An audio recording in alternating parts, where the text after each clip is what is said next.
Durante meses existió una gran campaña del miedo que hablaba de ETA y Venezuela. Podemos convertiría a España en Venezuela. Algo que no fue muy efectivo según mostraban las encuestas. Todas las encuestas van en la misma dirección. Podemos rompe el bipartidismo. Se sitúa como primera fuerza en intención de voto. El partido más votado sería Podemos. Había que cambiar la estrategia. Esta vez habría que hablar de corrupción. Y en lugar de hablar de Podemos de un modo genérico, habría que ir abatiendo a sus miembros uno por uno. Primer objetivo a abatir: Íñigo Errejón, también conocido como Estrategón o el Niño Pera. A mí Errejón, que me parece el más empático y puede que inteligente de todas las cabezas visibles. El cerebro dicen. El Mundo publica información sobre una beca que la Universidad de Málaga le habría concedido a Errejón. Es corrupción percibir una beca de 1.800 euros al mes. Que luego resultó que no era una beca sino un contrato fraudulento, que finalmente resultó no ser fraudulento según el propio periódico rectificó días más tarde. Tu propio periódico ha tenido que rectificar su editorial porque hablabas... En el editorial publicado ayer se afirmaba erróneamente que el contrato firmado por Íñigo Errejón con la Universidad de Málaga era fraudulento. El contrato es legal. Lo que está en cuestión es si Errejón lo cumple en todos sus términos. La rectora de la universidad también confirmó que el contrato era correcto. Así que la cuestión era que quizá no había trabajado o que quizá no cumplía escrupulosamente los términos del contrato. Para sostener esta acusación, El Mundo se remitía al contrato que estipulaba en su cuarta cláusula que debía hacer 40 horas semanales en la universidad de 8 de la mañana a 4 de la tarde. Este contrato estipulaba que debía trabajar en Málaga 40 horas semanales, pero él lo hizo a distancia. Algunos medios, sin embargo, omitieron la quinta cláusula que añadía esto otro. Centro de trabajo habitual el departamento. No obstante, si como consecuencia del desarrollo de la prestación de servicios para el proyecto de investigación, el trabajador tuviera que llevar a cabo su actividad en otro lugar distinto, vendrá obligado a trasladarse a realizar los trabajos que le son propios en aquel lugar, sin que con ello se desvirtúe la naturaleza del presente contrato. Algunos llegaron a afirmar incluso que estaba contratado para dar clases cuando en realidad era para hacer un trabajo de investigación. Haber cobrado 1.800 euros al mes de una universidad pública sin haberse presenciado en esas clases. ¿Por qué sin ir a dar clases cuando todos los profesores de universidad tienen que ir a dar clases? Íñigo Errejón no estaba contratado para dar clases en la Universidad de Málaga. ¿No? Estaría bien informarse en contra de lo que dice la universidad. Linda, yo estoy convencido que incluso tú sabes que hay profesiones en las que el trabajo se hace de diferentes sitios. De hecho, la propia universidad reconoció que Errejón tenía permiso para hacer el trabajo desde Madrid. Se ha metido pasta en el bolsillo, pasta pública, ¿sabes por qué? Por no hacer nada. También confirmó que los trabajos se habían realizado, así que luego dijeron que había un problema con la compatibilidad, ya que al mismo tiempo fue contratado como director de campaña de Podemos. La ley prohíbe a Errejón cobrar de la universidad y de Podemos. Para esto se remitían a la ley de compatibilidades, citando el artículo 12 de manera sesgada.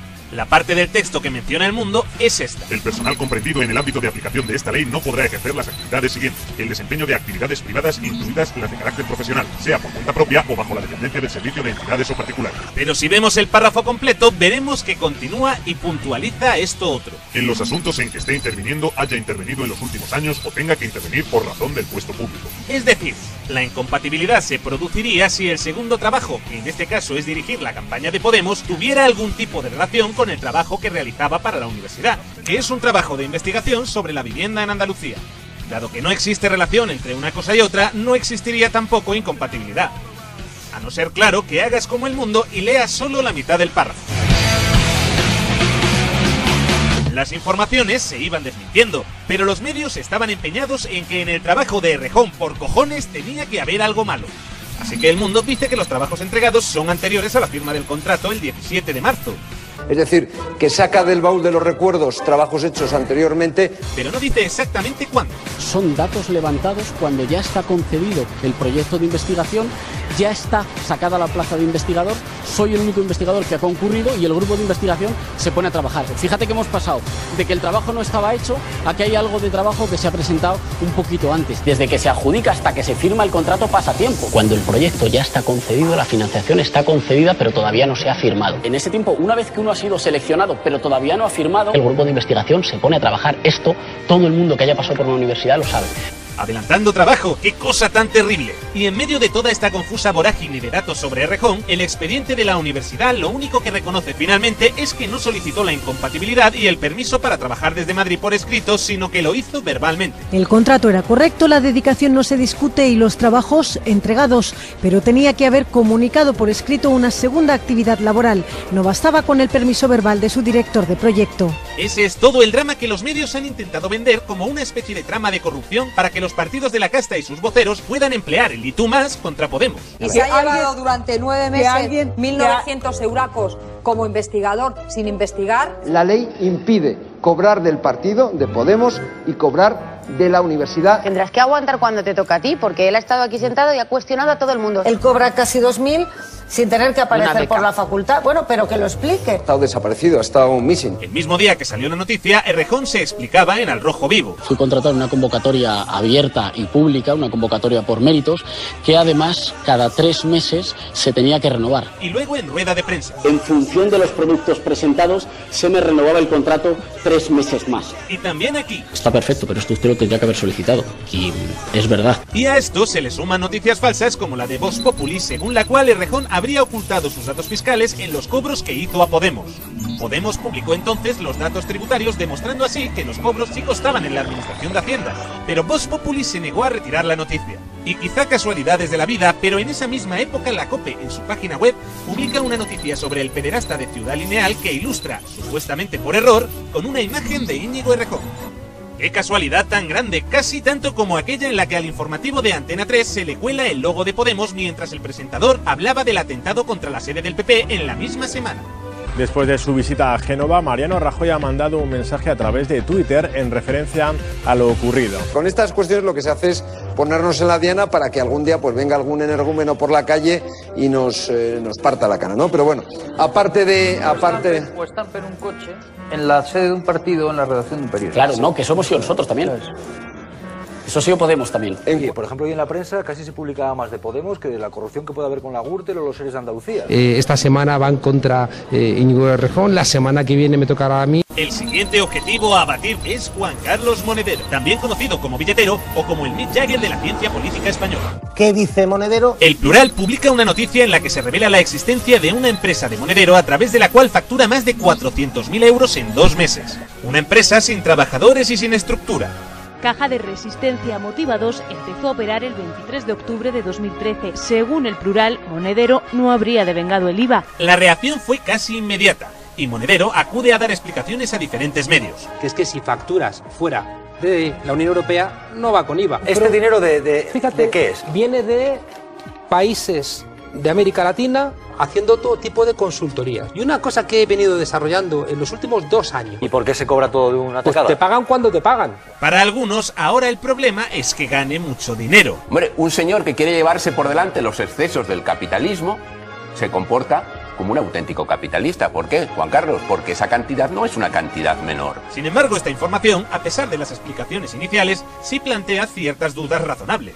Por un lado, dijo que mostraría las facturas de los trabajos, cosa que no ha hecho después de más de un mes de que saliera a la luz la noticia. La factura, ¿quién paga? ¿Es un gobierno? ¿Es una asociación que pertenece al conjunto de gobiernos? Vamos a hacerlo. Bueno, las enseñará. Tengo entendido que está esperando una serie de papeles y ya las enseñará. Por otro lado, cotizó como sociedad en vez de como persona física, habiendo pagado así unos 70.000 euros de impuestos en lugar de más de 200.000 que terminó pagando finalmente con una complementaria.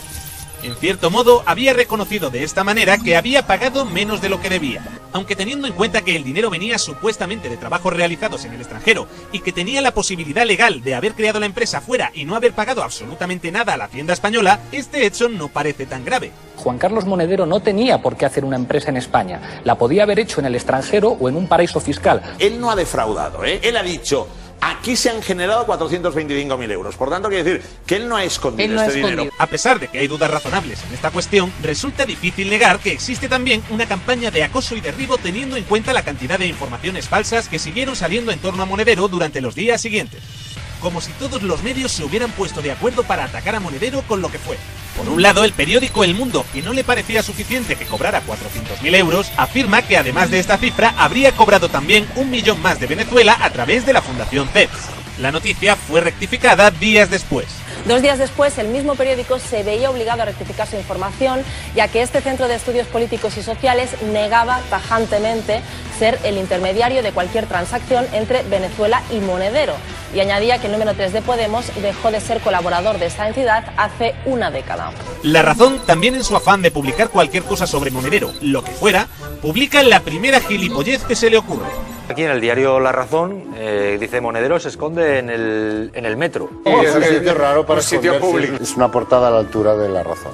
Dijeron que no estaba en el acto, en la rueda de prensa, porque estaba dando clases en la universidad.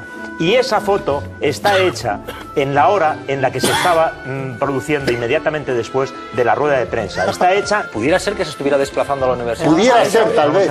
Bueno, me parece increíble que tenga que dar esta explicación. Supongo que de su casa a su trabajo, como todos nosotros, se desplazará en algún medio de comunicación. El País afirma en un titular que coloca en la portada que Monedero había falseado la mayor parte de su currículum.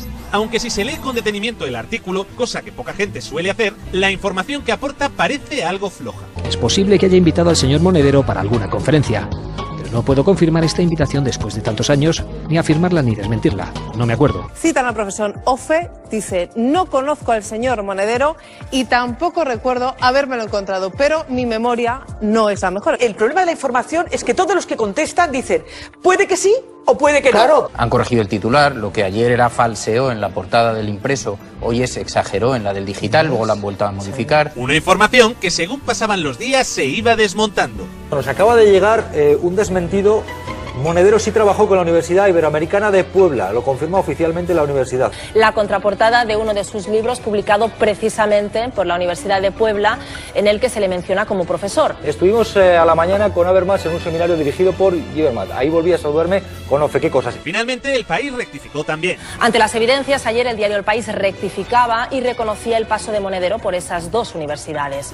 La defensora del lector, Lola Galán, aseguraba que su periódico debería haberse apoyado en algo más sólido que la memoria del profesor Ofe. Y a pesar de toda esta campaña, la encuesta de Metroscopia publicada el domingo día 8 de febrero, apenas 2 semanas después del inicio de la campaña contra Monedero, revela que Podemos sigue como primera fuerza política a casi 7 puntos de distancia del PP. Ojo, porque Podemos saca mucha diferencia, yo creo, al Partido Popular. Así que el lunes los medios necesitaban sacar más portadas. Ese mismo día salían a la luz datos sobre la lista Falciani, que apuntaba a más de 4.000 españoles con cuentas en la rama suiza del banco británico HSBC, que habría ayudado a evadir impuestos a personalidades como Emilio Botín. Entre todos, acumulaban más de 1.800 millones de euros opacos en diferentes paraísos fiscales. Uno de los mayores escándalos económicos de alcance mundial. Sin embargo, el ABC, El Mundo y La Razón, en lugar de sacar esto, sacaron a Monedero en portada. De Falciani aquí no veo nada. Con noticias falsas o poco relevantes.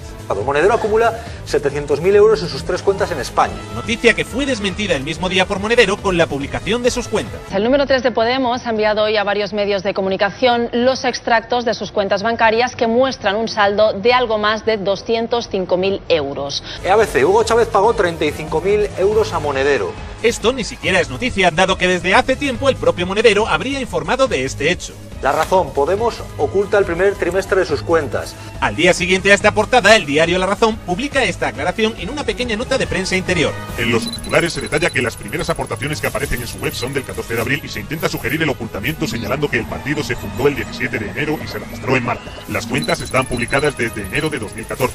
El partido no se registró hasta el 4 de marzo y no comenzó a operar económicamente hasta abril por los trámites necesarios para obtener el CIF y la apertura de la cuenta bancaria. Así que 2 días más tarde saca esta otra noticia en portada. La Razón revela que Podemos recibió un pago al día durante 2 meses del banco de Monedero. Se analiza la información y es que en el mismo banco había movimientos de unas cuentas y otras. No quiere decir que fuera de la cuenta de Monedero. Otro titular a la altura de La Razón. Y a lo mejor lo que tiene que ver con que hoy no sea portada de ningún periódico de los grandes periódicos nacionales lo del HSBC y la lista de Falciani, y sí lo sea lo de Monedero, es que hace una semana veíamos que el Banco Santander se compró las portadas de todos los periódicos para hacer publicidad. Seguro que el Banco Santander no tuvo nada que ver con esto.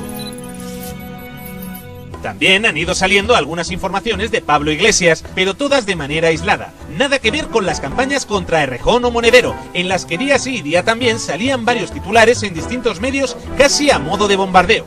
Una caza de brujas tan sumamente descarada que casi ofende a la inteligencia que intenten negarla. Siempre que le pillan a un partido en un escándalo de corrupción dice que hay una campaña contra el partido, que es una campaña de la prensa, que hay una guerra. Seguramente se estén dejando al pez gordo para el final, a pocas semanas de las generales. Así que tal vez el próximo o próxima podrían ser Luis Alegre o Carolina Vescanza, o quizá Teresa Rodríguez, que pronto se presentará a las elecciones de Andalucía. ¿Quién será el siguiente? Hagan sus apuestas. Mientras, otro nuevo y flamante partido político empieza a irrumpir con fuerza en algunas encuestas. Enhorabuena, de verdad, por el ascenso que estáis teniendo en todas las encuestas. Espectacular, Albert. Por cierto, sube con mucha fuerza Ciudadanos, 12,2. A diferencia de Podemos, este cuenta con el apoyo de los más reputados e importantes periodistas de la extrema derecha.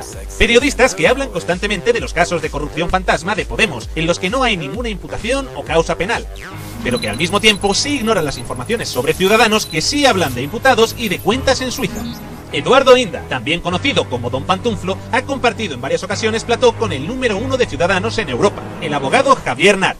Pantuflo, que va de azote de la corrupción, recuerda cada semana la lista de agravios de Podemos. Inda, ¿repetir cada semana lo mismo? ¿Tú crees que la gente no te capta? Ya lo has dicho. Pero nunca preguntó siquiera a Javier Nart por la cuenta que tenía en Suiza. De hecho, nadie absolutamente, ni en ese programa ni en otros como Las Mañanas de 4, le ha preguntado nunca por eso. Claro, decir que hay una campaña contra ellos, francamente, que se bajen de la torre en la que se están encastillando. Todos estos medios tampoco le han dado demasiado bombo al hecho de que el diputado Jordi Cañas de Ciutadans haya sido imputado por fraude fiscal, o que el candidato de Ciutadans en Almería, Miguel Cazorla, esté acusado de apropiación indebida. O ese asunto que implica al secretario general de Ciutadans en Cádiz, Manuel Erdozain, imputado por tráfico de influencias y prevaricación. Y así un largo etcétera de miembros de Ciudadanos o socios de coalición que están imputados o implicados en casos de corrupción como la Púnica, de los que nunca se hablan en las tertulias y que nunca ocupan las portadas de los diarios de los grandes medios de comunicación españoles. Pero no hay ninguna campaña de acoso por parte de los medios, no.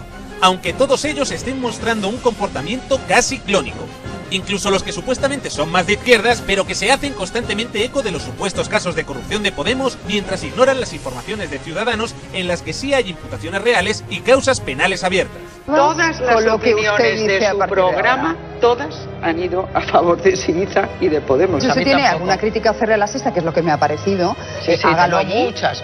Pero no lo haga en este foro, ¿sabe? Bueno, son ustedes emisoras hermanas. Sí, pero del mismo dueño. Yo soy amiga de José Manuel Lara y desde aquí le mando el mensaje de que tenga claro lo que está haciendo. Tampoco existe una persecución por parte de Montoro, que mientras blanquea dinero de delincuentes vía amnistía fiscal, anuncia una investigación contra los miembros de Podemos. Pablo Iglesias es un ciudadano español. No tiene por qué salir en los papeles diciendo que Hacienda le va a hacer una inspección. Montoro abre una inspección a Pablo Iglesias por presunto fraude. O sea, ¿pero qué es eso de que Hacienda anuncie que va a hacer una inspección? Incluso si la hace, el resultado queda entre Hacienda y esa persona. Hacienda ha puesto sus focos sobre los líderes de Podemos. ¿Y si cuando acabe la inspección resulta que Pablo Iglesias no tenía nada que declarar? ¿Y si tiene que declarar por un error? La inspección, en cualquier caso, es todavía incipiente y no está claro aún el alcance de la misma. Si yo soy ministro de Hacienda, yo no tengo derecho a decir que le hacen una investigación ni a Pablo Iglesias ni a Monedero. Mira que tener que defender a Pablo Iglesias es que Montoro esto no se lo perdona. No, sí, yo sí. Y si esto les ha sorprendido, no se pierdan el próximo episodio. ¡Maruenda!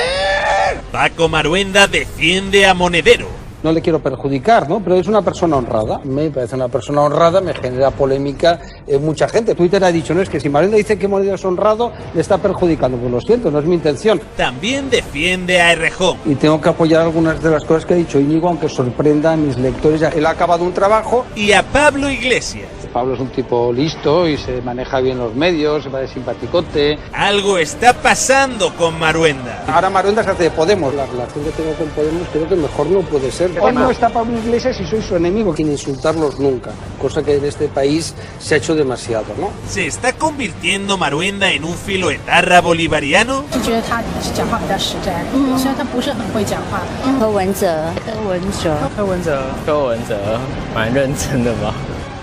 Yo no te he interrumpido, don Pantuflo. Pantuflo,